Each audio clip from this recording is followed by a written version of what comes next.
चुनाव आयोग ने 9 अक्टूबर को 5 राज्यों के चुनाव कार्यक्रम का ऐलान किया था। चुनाव आयोग ने राजस्थान में एक फेज में मतदान कराने का ऐलान किया था।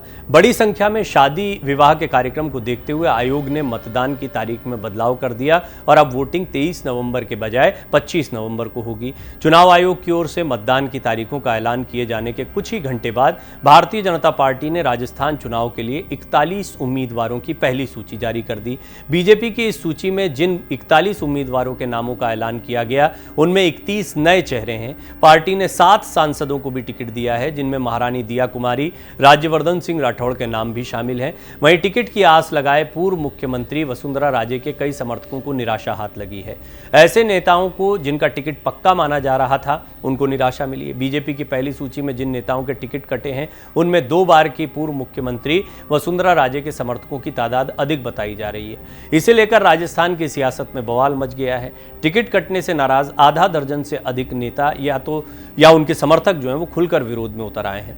जयपुर की झोटवाड़ा सीट से बीजेपी ने राजपाल सिंह शेखावत का टिकट काटकर पूर्व केंद्रीय मंत्री राज्यवर्धन सिंह राठौड़ को टिकट दिया। झोटवाड़ा के बीजेपी कार्यकर्ता राठौड़ को टिकट दिए जाने के विरोध में खुलकर उतर आए।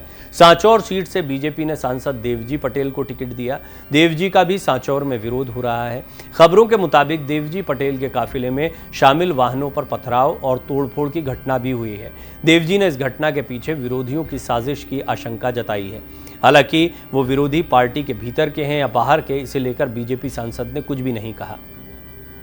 भरतपुर नगर विधानसभा सीट से 2 बार की विधायक अनीता सिंह और विद्याधर नगर सीट से विधायक पूर्व उपराष्ट्रपति भैरव सिंह शेखावत के रिश्तेदार नरपत सिंह राजवी को भी बीजेपी ने बेटिकट कर दिया है। नरपत की सीट से बीजेपी ने महारानी दिया कुमारी को उम्मीदवार बनाया है। अनीता सिंह और नरपत दोनों ही नेताओं की गिनती वसुंधरा के करीबियों में होती है। नरपत की नाराजगी की खबरें आईं तो बीजेपी के राजस्थान प्रभारी अरुण सिंह उनसे मिलने भी पहुंचे। दिया कुमारी ने नरपत से आशीर्वाद देने की अपील की और कहा कि भैरव सिंह मेरे लिए भी पिता की तरह थे। टिकटों के ऐलान के बाद बेटिकट अनीता सिंह और राजपाल सिंह शेखावत ने पूर्व सीएम वसुंधरा से मुलाकात भी की है।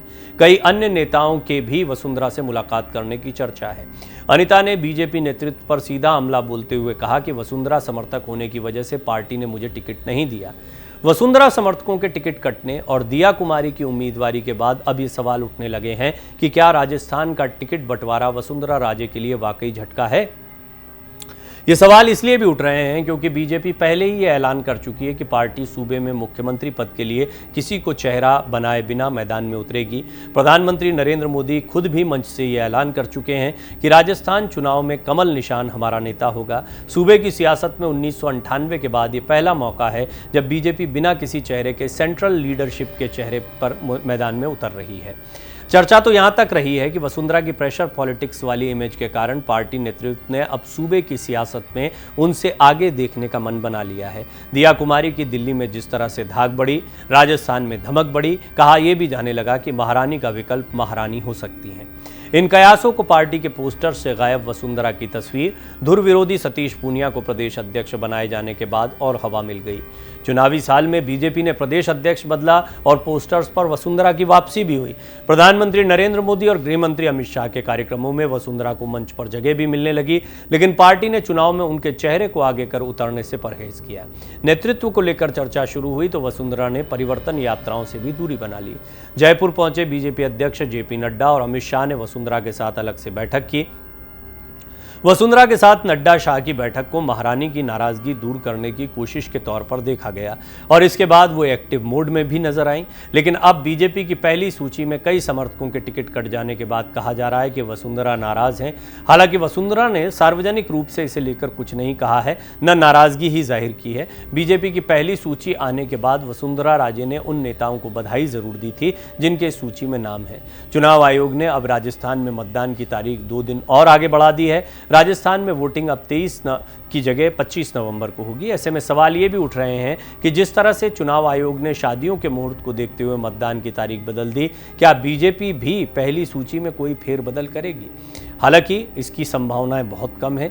बीजेपी ने जो भी निर्णय लिए हैं वो सोच समझ कर लिए हैं। बीजेपी इस बात को जानती है कि टिकट कटने से कई लोग नाराज होंगे, लेकिन स्ट्रैटेजी साफ समझ में आ रही है। सांसदों मंत्रियों को उतारने का जो कार्ड मध्य प्रदेश में चला गया वही राजस्थान में चला जा रहा है। और इसकी एक बहुत बड़ी वजह है कि जब कोई बड़ा नेता, बड़ा चेहरा उतारा जाता है तो इससे स्पष्ट संकेत दिया जाता है कि ये पार्टी का चुनाव है और बड़े चेहरों के आगे बहुत बड़ी बगावत भी देखने को नहीं मिलती। हाँ, यहाँ पर एक पॉइंट जो विधायक अनीता सिंह बताती हैं या अन्य लोग कहते हुए सुनाई देते हैं कि वसुंधरा समर्थक होने की वजह से टिकट काट दिया गया।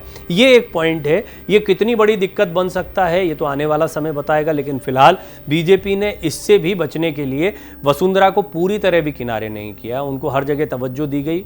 बस जिस तरह मध्य प्रदेश में, छत्तीसगढ़ में अब प्रधानमंत्री मोदी के चेहरे को प्राथमिकता दी गई, यहाँ भी उन्हीं के चेहरे को प्राथमिकता दी गई और किसी अन्य चेहरे को बहुत आगे नहीं रखा गया। लेकिन जब समर्थकों के टिकट कटते हैं तो फिर स्पष्ट संकेत और जाता है कि कई और मामलों में भी वसुंधरा की बात नहीं चल रही।